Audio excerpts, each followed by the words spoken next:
In the autumn of 1988, the town of Clearwater, Montana, was quiet on the surface, but beneath that calm ran a current of fear and corruption. It was the kind of place where everyone knew each other's names, where gossip moved faster than the wind across the plains, and where powerful men made decisions in smoke-filled rooms while the rest of the town pretended not to notice. And then, one night, a man who had been the very backbone of justice in Clearwater simply vanished. No letter, no goodbye, no sign of where he had gone. A man who had spent his entire life holding others accountable disappeared without leaving so much as a footprint. His name was Judge Thomas Greywolf. For 15 years, his family would search, his community would whisper, and his daughter would fight against a wall of silence so thick it felt impenetrable. Officials dismissed his absence as a personal failure, claiming stress or scandal had driven him away. But those who knew him, those who loved him, knew that was impossible. Judge Greywolf had spent decades building a reputation as the one native voice in Clearwater's legal system that could not be bought. Tribal citizens trusted him because he never wavered, never bent to threats or money. He carried the history of his people in his shoulders, and he carried the law in his hands. And that was precisely why men in power wanted him gone.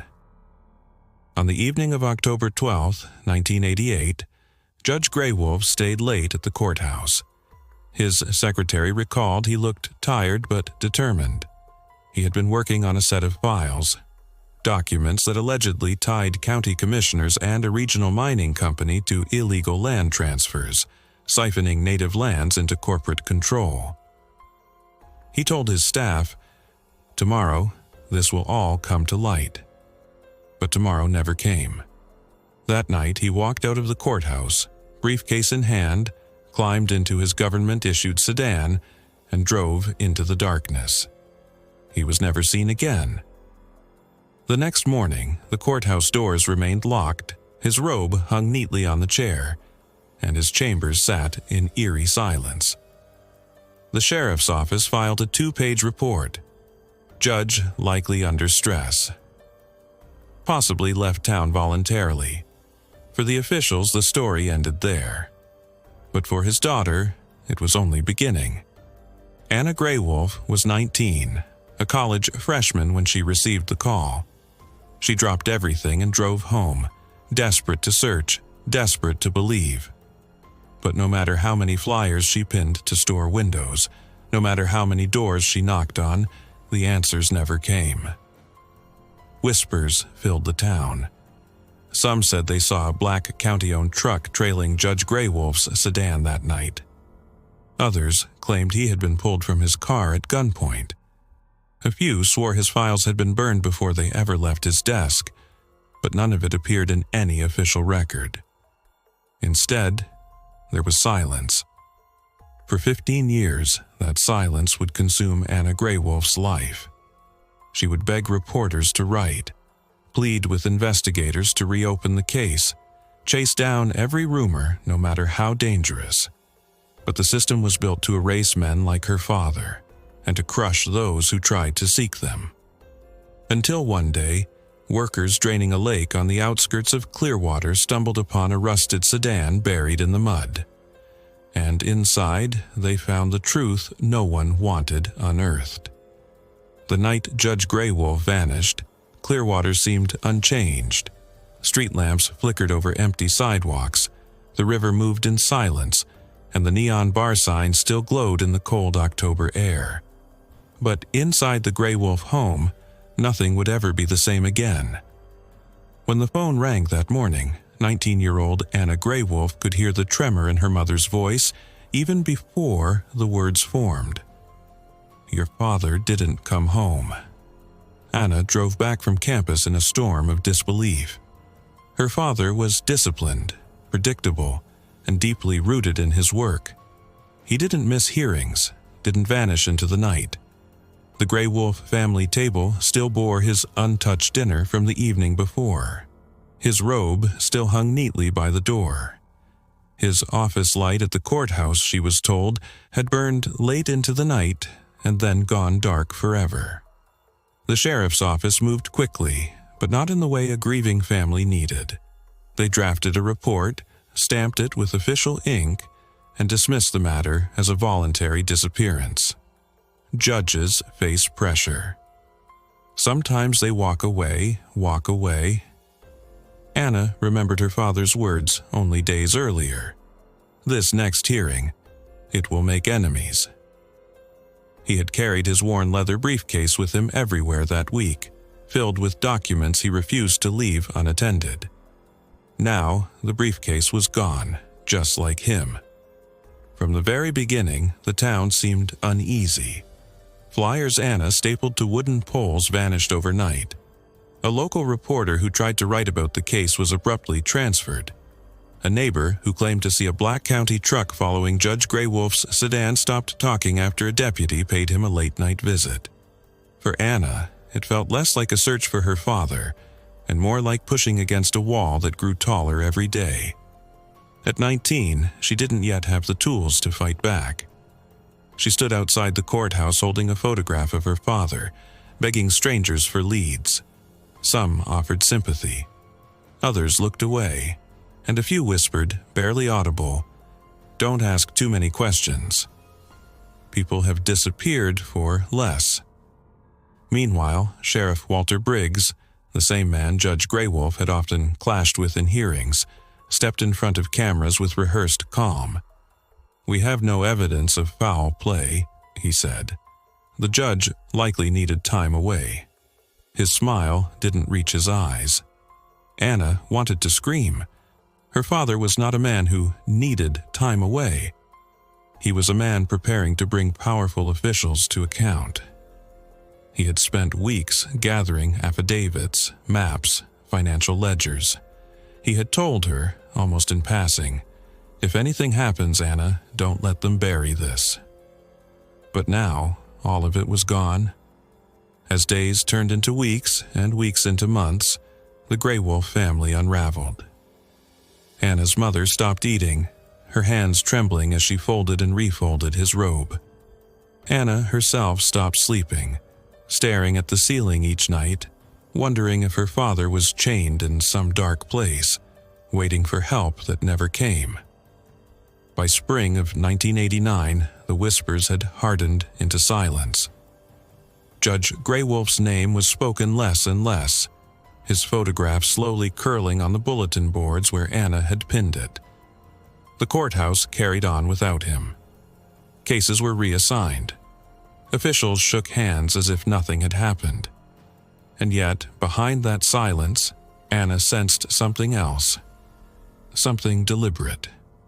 Files missing from archives, witnesses pressured, conversations that stopped the moment she entered the room. This was not a disappearance. It was an erasure. But Anna Greywolf refused to let her father be erased. She told herself, again and again, "If they won't seek him, I will."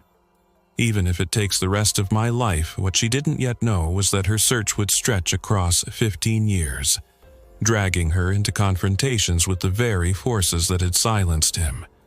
And when the truth finally surfaced, it would not be in a courtroom, but from the depths of a lake that had been hiding his car and his story beneath the water all along.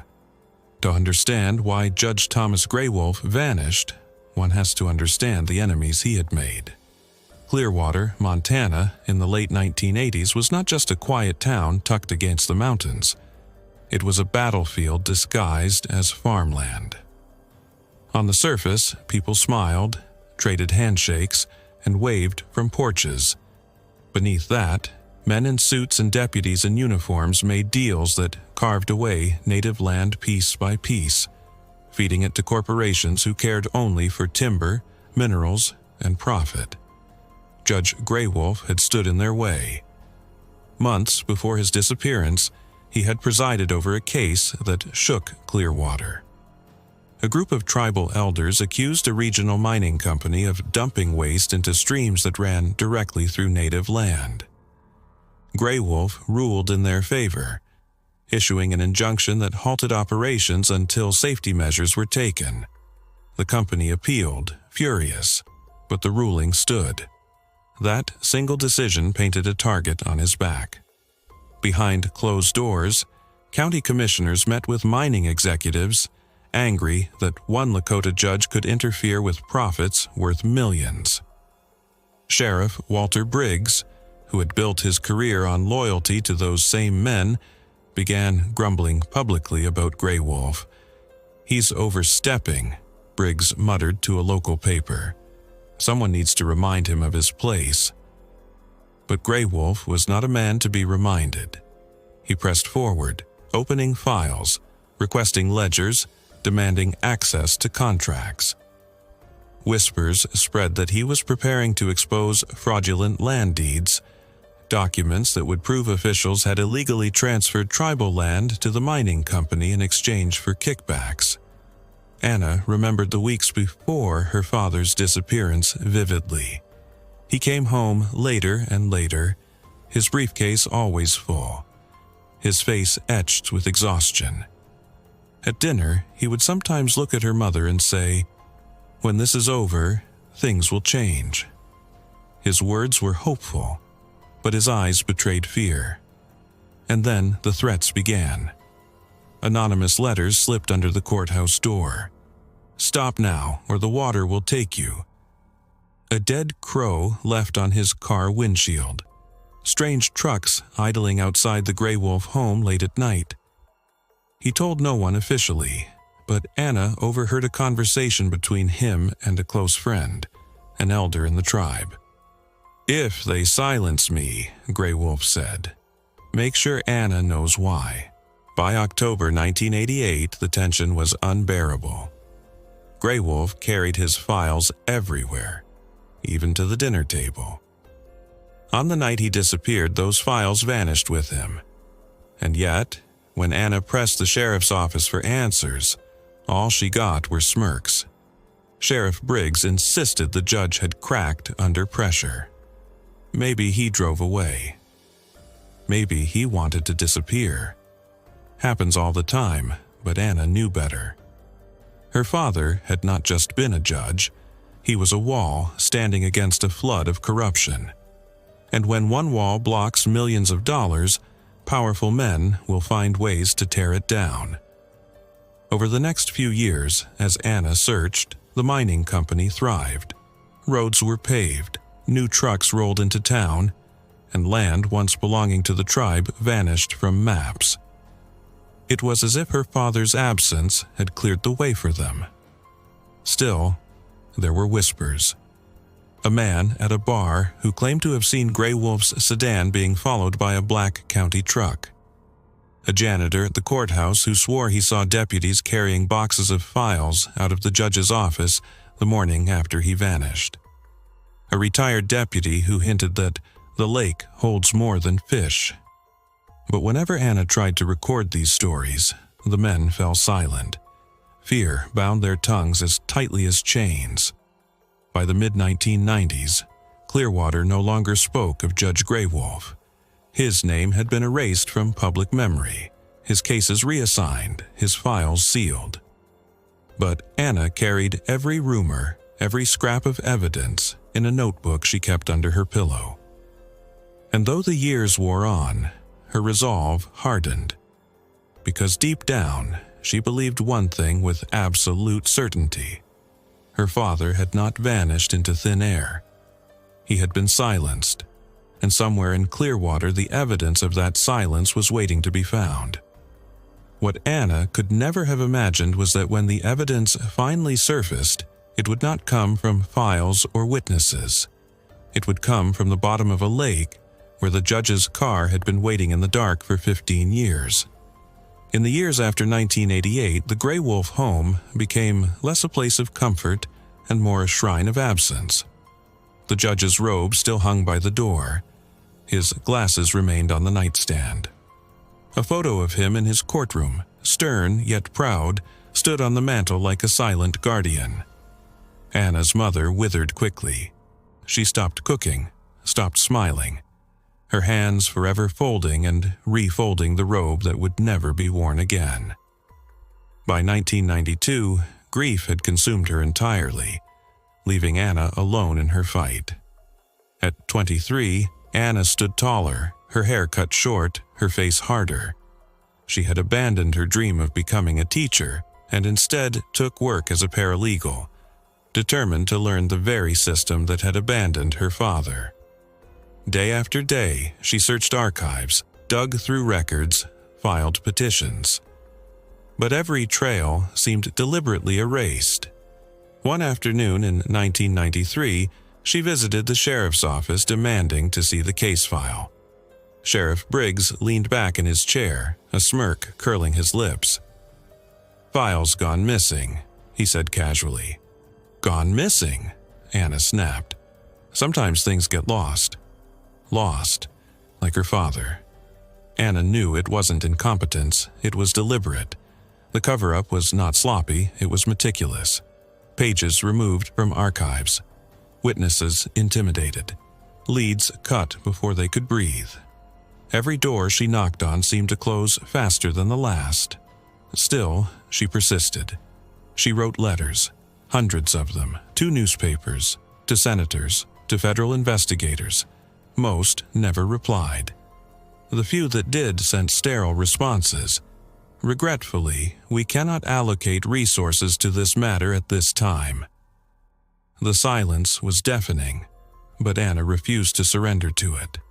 She began carrying her father's photograph with her everywhere, holding it up at rallies, community gatherings, even outside county meetings. "This is not a runaway," she told anyone who would listen. "This is a judge who tried to bring justice, and they silenced him." But Clearwater didn't want to hear it. Neighbors avoided her in grocery stores. Friends she had grown up with turned away when she approached. Some whispered cruel things. "He probably left you." Others muttered warnings. "Stop before you get hurt." And sometimes the threats weren't whispers at all. Late at night, rocks smashed against her trailer windows. Anonymous notes appeared under her door. "Drop it, or you'll join him." Once, she came home to find the family dog poisoned, lying motionless by the porch. Anna buried the dog herself, tears streaking her dirt-stained cheeks. Then she went inside, lit a candle beneath her father's photograph and whispered, "They want me scared."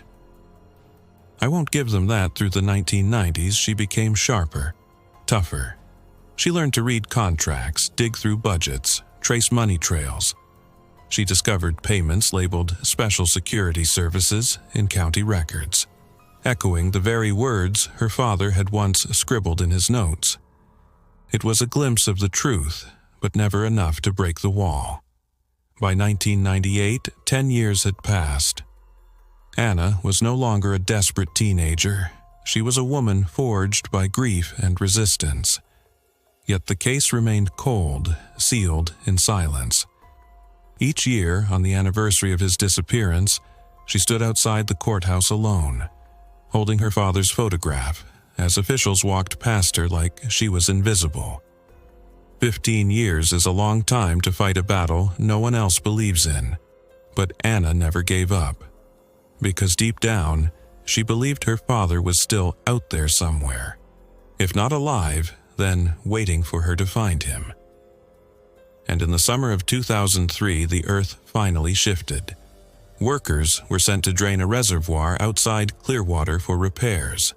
They expected mud, weeds, maybe a few rusted barrels.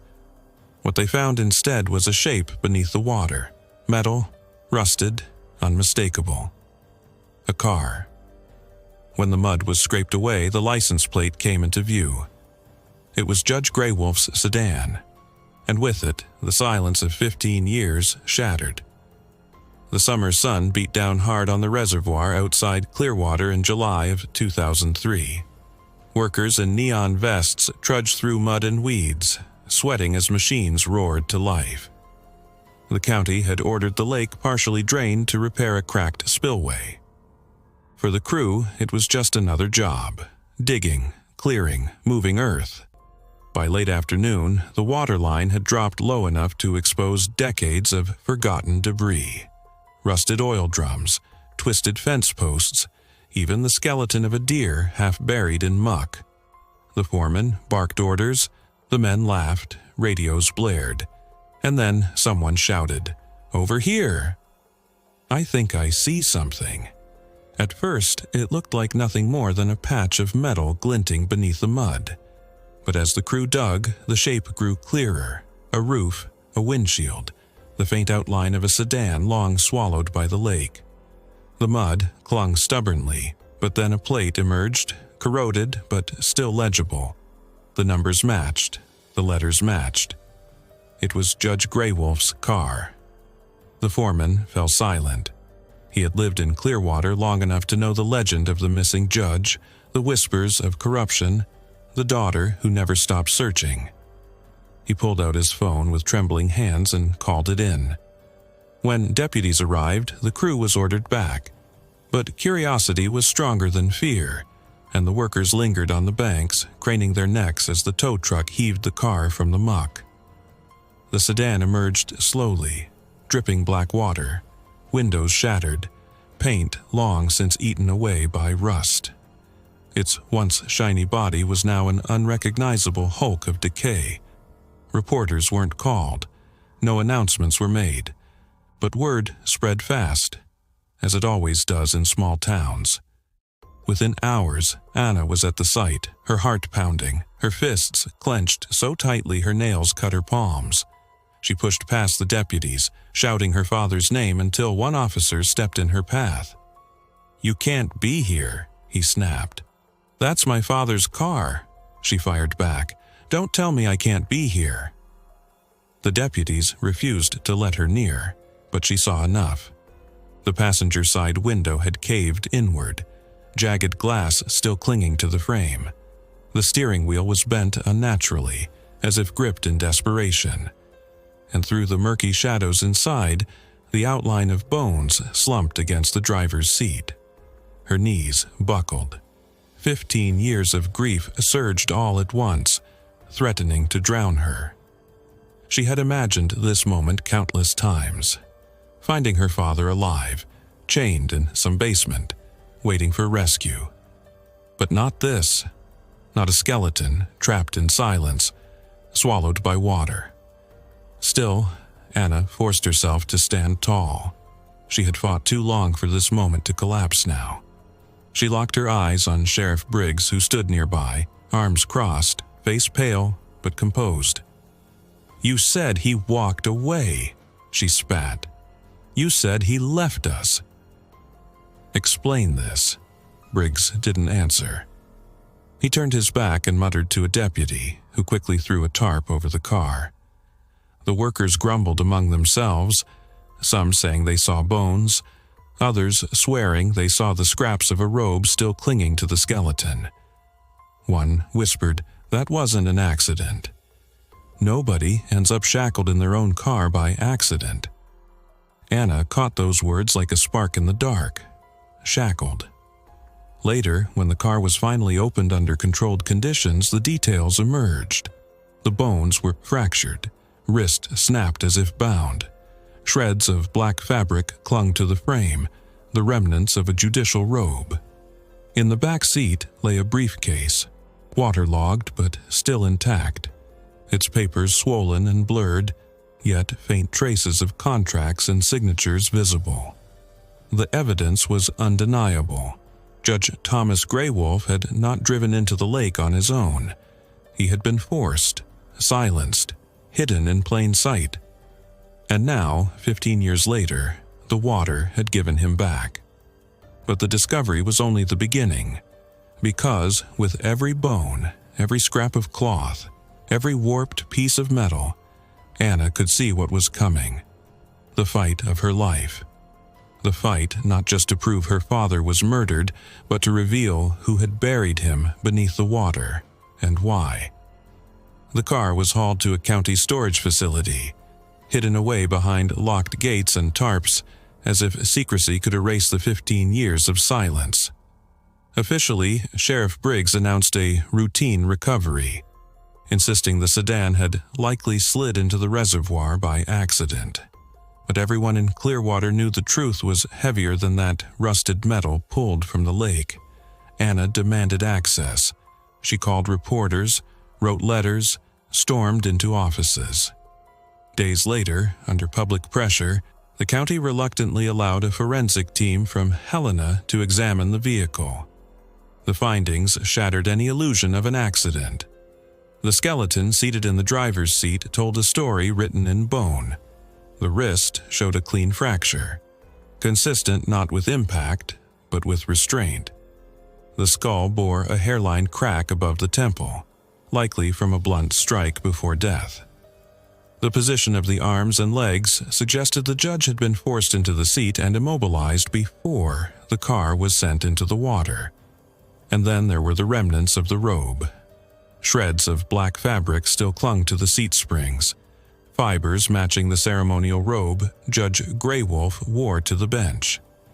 That robe had never been recovered from his chambers the night he vanished. It had gone into the lake with him, chained to silence for 15 years. But the most damning evidence was the briefcase. Pulled from the muck in the back seat, its leather warped, its lock rusted open, the case still held swollen bundles of paper. Most were ruined, but a few bore illegible names: county commissioners, corporate executives, signatures tying land deeds to shell companies. On one blurred page, Anna recognized her father's handwriting, a note scrawled in the margin. "Follow the money." It was proof of motive, as if Judge Greywolf had reached across the years to guide his daughter's fight. But the officials moved fast to bury it again. When the forensic team tried to release its preliminary findings, Sheriff Briggs intervened. The report was redacted, entire sections blacked out, the conclusion watered down to a single line: cause of death undetermined. Undetermined. Anna read the report in disbelief. Shackled bones, a fractured skull, a bent steering wheel, and yet the sheriff dared to call it undetermined. "This isn't an investigation," she told a local journalist. "It's another cover-up. 15 years later, they're still protecting the people who killed him." Her words lit a fire. Small rallies grew outside the courthouse. Supporters held signs, "Justice for Judge Greywolf." Elders spoke of his rulings, his courage, the hope he had given them before he vanished. But the backlash came just as swiftly. One night, Anna's tires were slashed outside her apartment. Another night, she found her mailbox pried open, her father's photograph torn in half inside.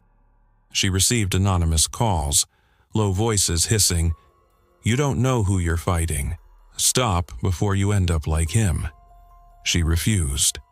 Instead, she carried the briefcase everywhere she went, a talisman of truth. Though the papers inside were fragile, nearly unreadable, she believed their weight alone carried power. In her darkest moments, when exhaustion threatened to break her, she would open the case, run her fingers over her father's scrawled handwriting, and whisper back the words he had left for her. Follow the money. And follow it she did. With help from sympathetic lawyers and a journalist who had covered tribal injustices before, Anna began piecing together fragments from the briefcase with public records. The trail pointed again and again to the same circle: commissioners, mining executives, and deputies on the county payroll. The same men who had shaken hands in 1988. The same men who had smiled for cameras while Judge Greywolf disappeared into the water. For Anna, the truth was no longer a question. The car had not slid into the reservoir. Her father had been silenced because he was too close to exposing them. But proving it in a system run by the very men who buried him would be the hardest fight of her life. By the autumn of 2003, the Greywolf case was no longer a family tragedy whispered about in kitchens. It was back in the public eye, dragging with it the stench of secrets long buried. The image of Judge Greywolf's rusted car being hauled from the lake had spread across Montana newspapers, and with it, questions officials could no longer dodge. Anna knew she couldn't do this alone. That was when she met David Hale, an investigative journalist from Billings who had covered native land disputes before. He was older, cautious, and deeply aware of the risks. When Anna slid her father's water-damaged papers across his desk, his face tightened. "These aren't just scraps," David said, scanning the blurred signatures. "This is a map. A map to money laundering, shell companies, bribes, the kind of corruption that swallows towns whole." Together, they began tracing the pieces. County records, corporate filings, old court dockets, and everywhere they turned, Judge Greywolf's handwriting had pointed true. Follow the money. But money left stains, and stains meant witnesses. Their first breakthrough came from a retired county clerk. Now, living 3 towns over, she agreed to meet them in a diner, her hands trembling as she stirred her coffee. "I shouldn't be talking to you," she whispered, "but I remember that night." Men came into the courthouse before dawn. Deputies, commissioners. They carried boxes out of Judge Greywolf's chambers. I asked what was happening. Sheriff Briggs told me if I asked again, I'd lose my job. 2 weeks later, my office records on the land transfers were gone. Anna leaned forward. "Why speak now?" The woman's eyes welled with tears. "Because I've carried this guilt too long." He didn't run away, we all knew it, and we all kept silent. It was the first crack in the wall. Others followed. A former deputy, now drinking himself into oblivion, admitted he had seen Greywolf's sedan the night he vanished, escorted by a Black County truck down the road toward the reservoir. "We were told it was none of our business," he muttered. "But business doesn't wear handcuffs." He was struggling. They forced him in. The testimonies painted a chilling picture. Judge Greywolf had been taken, restrained, and silenced under orders. But whose orders? That was the question Anna couldn't yet prove. The deeper they dug, the more dangerous it became. One evening, David found his office ransacked, files scattered, computers wiped. The sheriff's office dismissed it as teenagers, but both he and Anna knew better. Another night, as Anna drove home from the courthouse, headlights flared in her rearview mirror. A black truck followed her for miles, closing the distance, only peeling away when she reached the reservation line. Fear gnawed at her, but so did resolve. For 15 years they had said her father walked away. Now she had witnesses, documents, whispers that confirmed he had been dragged instead. At a rally outside the courthouse, Anna raised her father's photograph above her head, her voice steady despite the weight of grief. "They drowned him because he stood for truth," she declared, "but truth floats, and it will rise no matter how deep they try to bury it." The crowd erupted in cheers, drums pounding, banners waving. For the first time, Anna was not just one daughter screaming into silence. She was a voice carried by hundreds, echoing through Clearwater's streets. And in the shadows of that courthouse, the men who had buried Judge Greywolf 15 years earlier felt the ground beginning to shift beneath their feet. The winter of 2003 came early to Montana, heavy snow draping Clearwater in silence. But for Anna, there was no stillness. She and David Hale worked tirelessly, chasing leads that seemed to appear and vanish like ghosts. Witnesses whispered, then withdrew. Records surfaced, then disappeared. The deeper they dug, the more the conspiracy seemed to stretch, its roots tangled around the very foundation of the town. Then, one night in December, a phone call changed everything. The voice on the line was hoarse, nervous. "You don't know me," the man said, "but I worked construction on the courthouse renovation back in '89. There's something you need to see." 2 days later, they met him in a half-collapsed barn outside town. The man's hands shook as he lit a cigarette, eyes darting to the door. "When we remodeled the courthouse basement," he confessed, "we were told to seal off a section of wall."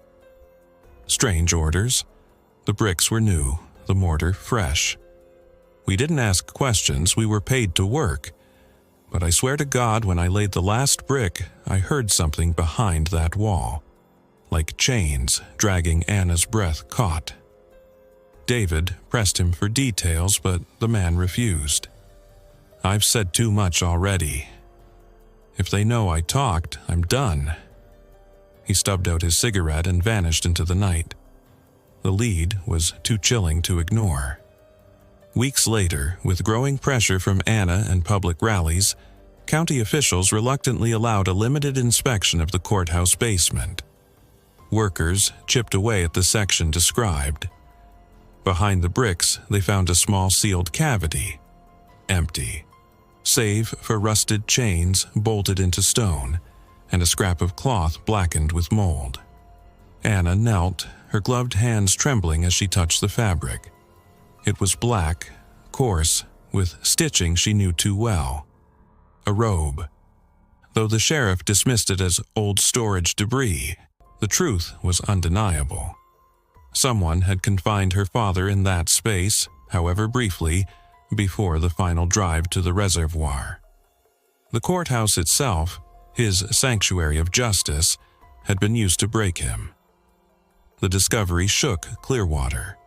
Rumors spread like wildfire that Judge Greywolf had been beaten and shackled beneath the very building where he once ruled, that officials had watched and done nothing. Protesters gathered outside the courthouse, candles glowing in the snow, chanting his name. But Anna felt no victory. Instead, rage burned in her chest. For years she had imagined her father's last hours. Now, for the first time, she saw them clearly. A man of honor, locked behind bricks, shackled, silenced. David placed a hand on her shoulder. "This proves it, Anna." He was taken, confined. The lake wasn't an accident. It was a dumping ground. But Anna's eyes stayed fixed on the dark chains. "They bricked him in," she whispered. "They turned his courthouse into a prison. And then they drowned him because they couldn't drown his voice." The state announced it would review the evidence. Sheriff Briggs called the discovery inconclusive. Yet the cracks widened further. More whispers emerged about payouts to deputies, envelopes of cash handed off after late-night meetings, and files signed with Briggs' own hand. It was all coming together. 15 years earlier, powerful men had believed they buried the truth under bricks and water. But now, the past was clawing its way back. And with every chain unearthed, every scrap of fabric pulled from darkness, Anna knew the walls of silence were finally beginning to collapse. By the spring of 2004, Clearwater was no longer the same quiet town it once pretended to be. The discovery of the chains and robe scrap inside the courthouse wall had cracked something open, and no amount of official denial could plaster it shut again. Protests grew louder. Native youth marched through downtown with banners that read, "Justice for Greywolf," and "The truth was bricked in." Elders drummed outside the courthouse steps, their voices rising in chants that echoed through the valley. At night, candles flickered along the reservoir where his car had been pulled from the water, a vigil that never seemed to end. Anna was no longer just a grieving daughter. She had become the face of a movement, and the movement was beginning to expose names. David Hale published a series of articles connecting the blurred papers from Greywolf's briefcase with county ledgers he had unearthed. Together, they revealed a pattern. Large payments funneled from the Clearwater Mining Company into security funds managed by Sheriff Walter Briggs. The dates matched the months leading up to Judge Greywolf's disappearance. When the articles hit the front page, the town erupted. Briggs appeared on local television, his mustache twitching as he barked denials. "Baseless allegations," he said. The judge had personal troubles. He drove into that lake himself, end of story. But his words rang hollow, especially after another whistleblower came forward. A former deputy, frail, sick, eaten away by years of guilt, spoke to David and Anna in a motel room just outside town. His voice was ragged, his eyes haunted. "I was there the night they took him," he admitted. "Briggs gave the order. Said Greywolf was getting too close. We dragged him into the courthouse basement. He fought, even in chains. Begged us to let him finish his work. Then Briggs told us to load him into the car. Said, 'The water will keep him quiet.'" Anna's stomach turned as the man described every detail. The strike to her father's head, the way his wrists snapped as they forced him into the seat, the headlights of the Black County truck shining on the water as they pushed the sedan into the reservoir. David recorded every word. When the confession was published, Clearwater exploded. Crowds surrounded the sheriff's office, shouting Briggs' name with fury. Signs read, "Murderer in uniform." For the first time in decades, the sheriff didn't stride confidently through town.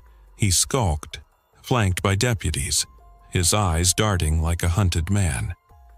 But the system, as always, fought to protect itself. The county attorney announced that the confession was unreliable. The forensic findings, though damning, were labeled inconclusive.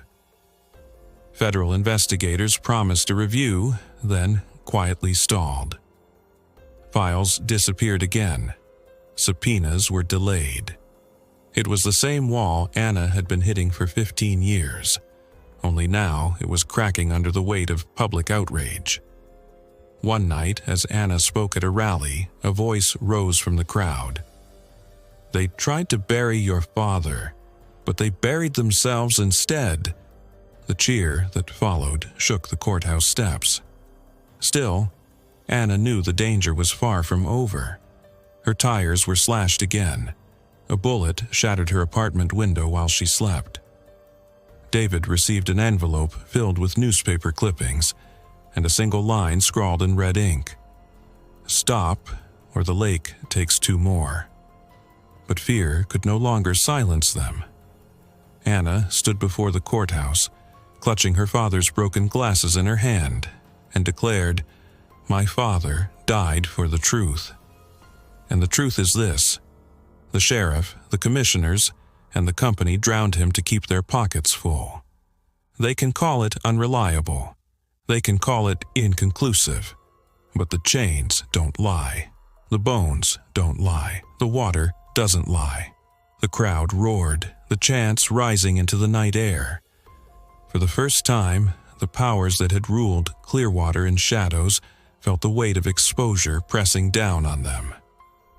The courthouse, once their fortress, had become their cage, and Anna Greywolf, once a 19-year-old girl dismissed as a grieving child, now stood as the judge her father could no longer be. The winter of 2004 fell heavy over Clearwater. Snow buried the streets, but it could not bury the truth anymore. Judge Thomas Greywolf's story was no longer a rumor or a family's grief. It had become a movement, a mirror held up to the town, and to a country that had too often silenced native voices with water, walls, and lies. Sheriff Walter Briggs resigned in disgrace before charges could ever touch him, citing health reasons. The county commissioners denied everything. The mining company quietly rebranded, and the system once again tried to shield its own. True justice never came in a courtroom, but justice found another way. In March of 2005, the Greywolf family held a funeral on tribal land, 15 years late. Hundreds gathered: elders, activists, former students, neighbors who once whispered but now stood in the open. Drums echoed through the cold air, voices rose in song, and smoke from the sacred fire curled into the sky.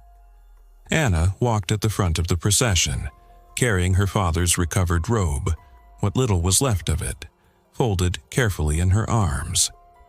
Behind her, pallbearers carried the coffin, inside which lay the bones of a man who had refused to be bought, who had been drowned for his courage but whose voice had surfaced from the depths. At the graveside, Anna placed her father's broken glasses atop the coffin. Her voice was steady as she spoke. "They said you walked away. They said you abandoned us. But today we bury you with truth. They drowned you, but the water gave you back, and now your fight is mine." Silence fell, broken only by the wind moving through the pines. Then a drumbeat rose, slow, steady, like a heartbeat returning after years of stillness.